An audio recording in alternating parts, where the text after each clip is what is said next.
Hey, Dr. Rogers, thanks for being here. I Hey, appreciate you doing this. Absolutely. Hey, just so we can kind of clear things up with the congregation, because I had mentioned a couple of years ago I broke my nose on the rim. I was so high up that I broke it on the rim. Why don't you kind of give them what really happened for a moment? Well, You were there. We were right. playing basketball. Yes, we were there. And I can tell you now that, the ball came off the rim, first of all, and I decided I was going to hit it back to one of my players that was outside the key. And so when I took that big swing, all of a sudden, elbow and somebody's nose actually met. And so the next thing I know was I hear the words, "It's broke." And so, oh, Judy, and about I don't know, a couple towels later, and so on, trying to get it cleaned I up. remember it well, and I appreciate you coming clean on that, and now the congregation knows that's good. And, Right. Maybe we'll have a hug or something afterwards to get it all back together. Hey, we're here to talk about racism, and again, I have very limited understanding on this subject, and one of the reasons I called you in is just because I know you're articulate on these issues, and I just want to hear from you for a moment. How would you define racism, and in your life, ever experienced it? Right. Well, racism is when one culture believes that they are either superior to another race or another culture.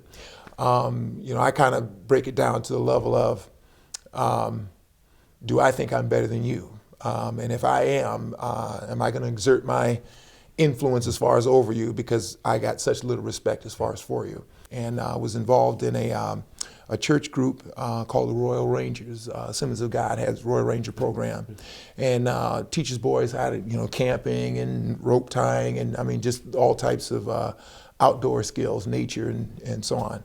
And so my leader, the very person who would pray over us and so on. He and I were in a cabin as far as together, and one of the reasons why we were there together was because we needed to dress up in our frontiersman's outfit and costume. Well, I had made that night before a necklace, and the necklace I had made was fit as far as with my costume that I was wearing. And I remember grabbing this necklace and putting it over my neck, and he looked over and saw it and said, "Hey," he said, "I want that necklace." And so he said, "Well," I said, "Well, hey, I put this together. I mean, this is a part of mine." Well, he gets angry, gets mad at me, and begins to start to approach me. I realized that he's going to do something to me. And I just remember turning my head and putting my hands up like this. I remember the words. He says, "You're nothing but a dumb," and he called me the N-word. I just remember putting my hands up, and I just remember praying and so on, Lord, just help me through this. And so I don't know what's going on. I knew him for years. And I remember his chest touching my hands. And as soon as he touched my hands, I remember my arms going back. And he used the N-word towards me 2 or 3 or 4 more times. And then he left as far as it. And I never had a taste, and I was 13 at the time, 14 at the time. And I never had experienced racism to that level. You'd hear comments as far as with kids in school, and I went to schools that were predominantly white. So I knew that my gosh, I guess I'm black. And so pretty hurtful, pretty painful, but hey, you move on. And I always remember my dad telling me that son, you can't be equal to, you have to be better than. And when I would ask my dad, what are you talking about? If you're going for a job, you can't just have the same level of education that the person that you're going against, if they happen to be white, you have to be better than. I knew that I'm going to continue to go to school until I've earned the highest degree I can, and I want to make sure that I'm over-prepared for any potential job I might have an opportunity as far as be able to get. When I first became a principal here in Sioux City, assistant principal here in Sioux City, my first administrative job, I remember being in that position for 3 or 4 years until I then became the head principal. I would hear and heard, particularly not from this individual, that the only reason why Mike got that job is because of affirmative action.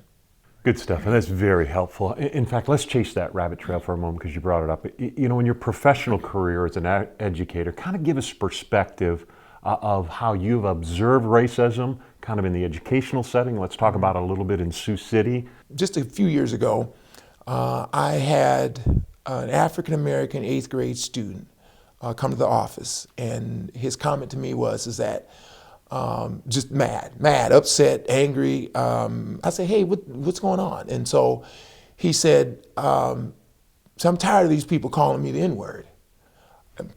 I said, I'm sorry, excuse me? Who's calling you the N-word? And so he said, well, I'm tired. So he rattled off as far as all these. I said, how long has this been going on? He's been going on all year. It's been going on all the years I've been here. And so at that point, I realized, oh no, we're getting this resolved. It was quite an education that needed to be given as far as to number of the kids, and even to the point that there were kids who were African American that were calling each other the N-word.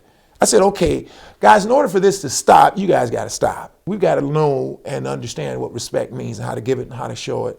As followers of Christ, we want to get ahead of this issue. We want to be the ones that lead the way in this issue. So what would you say we need to understand? And in this series, Love Your Neighbor, how can we do that in a better way? So we've got to get to a point to know that, hey, look, it doesn't matter who you are, doesn't matter what your race is. So we want you to be a part of our congregation. We want you to be a part of our church. We're not making you join our church, but I'm going to tell you this needs to be a place as far as that you know that you're loved, appreciated, accepted.